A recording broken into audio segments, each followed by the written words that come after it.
Hello, this is Kenny with Fort Wayne Helicopters, and I want to answer a member question.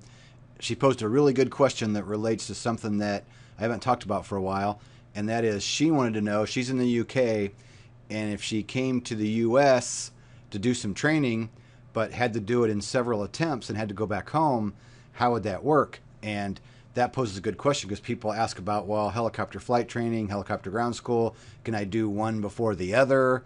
And for you to make the best progress, doing the flying and doing the ground portions together is the best way to train.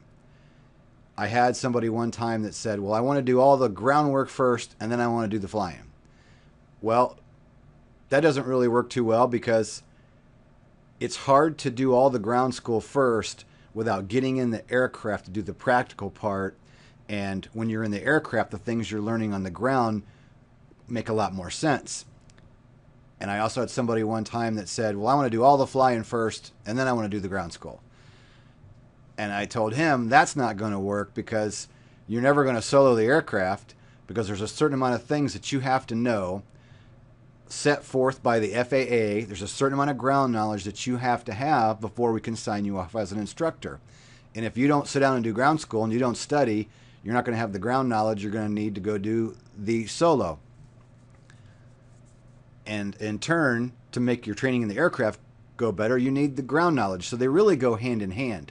So to answer her specific question, if you were going to do something like that, travel to another country to train for a while and go back home to take a break and then come back again, I would say do as much studying as you can, basically on the fundamentals, knowing that some things are going to be maybe a little bit hard to understand until you get into the helicopter to do the practical part. So I'm not saying it can't be done. Of course it can be done.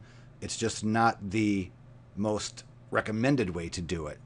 So that would be my advice to her, would be learn as much as you can, knowing that some things are going to be a little iffy until you can get in the aircraft, and then you'll have the aha moments and go, oh, okay, now I understand what my instructor was talking about. Now I get it.